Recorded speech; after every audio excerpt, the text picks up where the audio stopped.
Ekitabo ky'Okuva essuula ey'omwenda. Mukama n'alyoka agamba Musa nti yingira eri Falaawo omugambe nti bw'atyo bw'ayogera Mukama Katonda w'Abaebbulaniya nti baleke abantu bange bampeereze. Kubanga bw'onoogaana okubaleka n'oyongera okubakwata, laba omukono gwa Mukama guli ku magana go agali mu ttale, ku mbalaasi, ku ndogoyi, ku ŋŋamira, ku nte ne ku ndiga. Nsotoka omuzibu ennyo. Era Mukama alyawula amagana g'Abayisirayiri n'amagana g'e Misiri. So tewalifa n'emu ku ago ag'abaana ba Isirayiri gonna. Mukama n'assaawo ekiseera kye yayagala ng'ayogera nti jjo Mukama bw'alikola ekyo mu nsi. Mukama n'akola kiri bwe bwakya enkya, amagana gonna ag'e Misiri ne gafa, naye mu magana g'abaana ba Isirayiri tewaafa n'emu. Falaawo n'atuma, laba mu magana g'Abayisirayiri tewaali newankubadde n'emu efudde. Naye Falaawo omutima ne gukakanyala n'atabaleka abantu. Mukama n'agamba Musa ne Alooni nti mwetwalire embatu z'evvu ery'omu kyoto.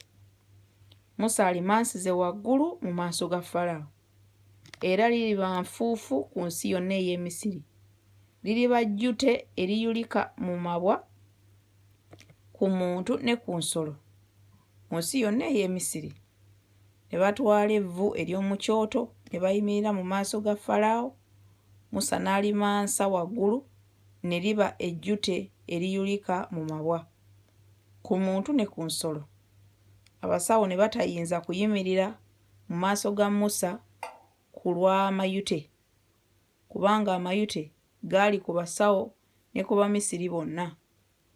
Mukama n'akakanyaza omutima gwa Falaawo n'atabawulira, nga Mukama bwe yagamba Musa. Mukama n'agamba Musa nti ogolokoke enkya mu makya. Ogolokoka enkya mu makya n'oyimirira mu maaso ga Falaawo n'omugamba nti bw'atyo bw'ayogera Mukama Katonda w'Abaebbulaniya nti leka abantu bange bampeereze.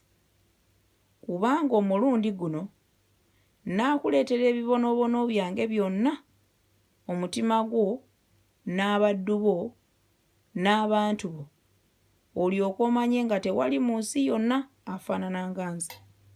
Kubanga kaakano nandigolodde omukono gwange ne kawumpuli wandizirikidde mu nsi. Naye ddala mazima kyenvudde nkuyimiriza okukulaga amaanyi gange ggwe, era erinnya lyange okubuulirwa mu nsi zonna. Okutuusa kaakano weegulumiza ku bantu bange obutabaleka. Laba, jjo nga mu kiseera kino nditonnyesa omuzira omuzito ennyo ogutabalika mu Misiri, kasookedde esooka okubaawo okutuusa kaakano. Kale kaakano tuma, oyanguwe okuyingiza amagana go ne byonna by'olina mu ttale, buli muntu n'ensolo abatannalabika mu ttale, abataleetebwa mu nnyumba, abataleetebwe mu nnyumba, omuzira gulibakuba balifa. Eyatya ekigambo kya Mukama mu baddu ba Falaawo n'abaddusiza abaddu be n'amagana ge mu nnyumba. Ate akitya ekigambo kya Mukama n'abaleka abaddu be n'amagana ge mu ttale. Mukama n'agamba Musa nti golola omukono gwo eri eggulu, omuzira gubeere mu nsi yonna ey'e Misiri, ku muntu ne ku nsolo, ku muddo gwonna ogw'omu nsuku ne mu nsi yonna ey'e Misiri. Musa n'agolola omuggo gwe eri eggulu, Mukama n'aleeta okubwatuka n'omuzira, omuliro ne gukka ku nsi. Mukama n'atonnyesa omuzira ku nsi ey'e Misiri, Awo ne waba omuzira n'omuliro ne gwaka wakati w'omuzira omuzito ennyo ogutabangawo mu nsi yonna ey'e Misiri kasookedde ebeera eggwanga. Omuzira ne gukuba mu nsi yonna ey'e Misiri buli ekyali ku ttale, omuntu era n'ensolo. Omuzira ne gukuba buli muddo ogw'omu nsuku, ne gumenya buli muti ogw'omu nsuku. Mu nsi ey'e Goseni yokka mwe baali abaana ba Isirayiri mwe mutaali muzira. Falaawo n'atuma n'ayita Musa ne Alooni n'abagamba nti, nnyonoonye omulundi guno, Mukama ye mutuukirivu, nange n'abantu bange tuli babi. Musabe Mukama, kubanga okubwatuka okw'amaanyi n'omuzira bimaze, nange ndibaleka muleme okulwawo nate. Musa n'amugamba nti, bwe ndimala okuva mu kibuga ne ndyoka mwanjululiza Mukama ebibatu byange, okubwatuka kuliggwaawo so tewalibeera muzira nate, olyoke omanye ng'ensi ya Mukama.